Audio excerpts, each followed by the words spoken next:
Assalamualaikum warahmatullahi wabarakatuh. Perkenalkan, nama saya Maria Ulfa Novianti dengan NIM 2011 05 02 0013 dari kelas ES1 FEBI. Di sini saya akan memberi tanggapan atas tugas Bapak Abdul Wadud Nafis yang berjudul Inflasi dalam Perspektif Ekonomi Konvensional dan Islam. Yang pertama di sini kita akan membahas tentang definisi inflasi, yaitu suatu kecenderungan naiknya harga secara umum dan terus-menerus dalam waktu dan tempat tertentu. Ada pula macam-macam inflasi, yaitu ada 3.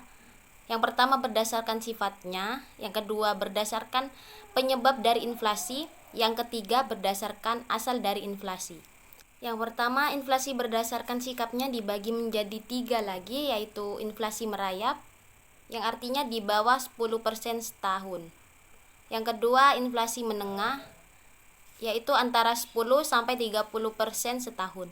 Dan yang terakhir yaitu inflasi tinggi, yang di atas 100% setahun. Selanjutnya, yang kedua yaitu berdasarkan penyebab dari inflasi. Ada demand inflation atau inflasi permintaan, yaitu hal ini ditimbulkan karena permintaan masyarakat akan berbagai macam barang yang terlalu kuat. Yang kedua ada cost inflation atau inflasi penawaran. Hal ini terjadi karena kenaikan biaya produksi atau berkurangnya penawaran agregatif. Yang terakhir berdasarkan asal dari inflasi, yaitu ada 2. Inflasi berasal dari dalam negeri atau domestic inflation. Yang kedua, inflasi berasal dari luar negeri atau import inflation. Ada pula sebab-sebab dari inflasi, yaitu inflasi permintaan atau demand pull inflation. Yang kedua ada inflasi penawaran atau cost push inflation. Dan yang terakhir yaitu inflasi campuran atau mixed inflation.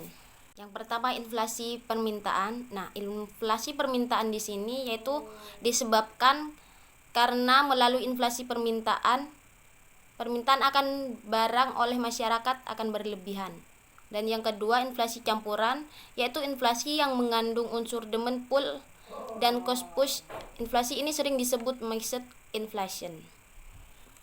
Selanjutnya ada human error inflation. Yang pertama karena korupsi dan administrasi yang buruk.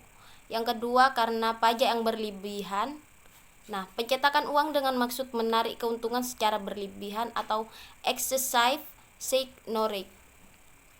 Ada pula dampak dari inflasi dalam perspektif ekonomi Islam. Yang pertama akan menimbulkan gangguan terhadap fungsi uang, terutama terhadap fungsi tabungan, fungsi pembayaran di muka, dan fungsi unit perhitungan, serta melemahnya semangat masyarakat untuk menabung.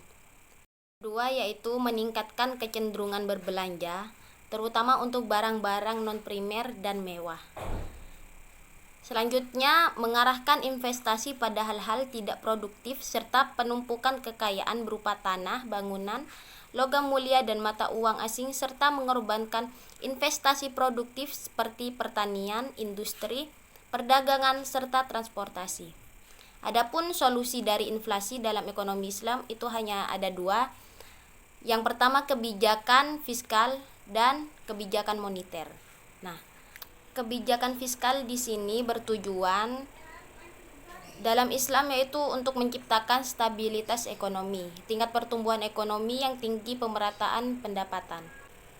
Dan kebijakan moneter yaitu Bank Islam harus mengarahkan kebijakan moneternya untuk mendorong pertumbuhan dan penawaran uang yang cukup untuk membiayai pertumbuhan potensial dalam output jangka menengah dan jangka panjang demi mencapai harga stabil dan tujuan-tujuan sosioekonomi Islam.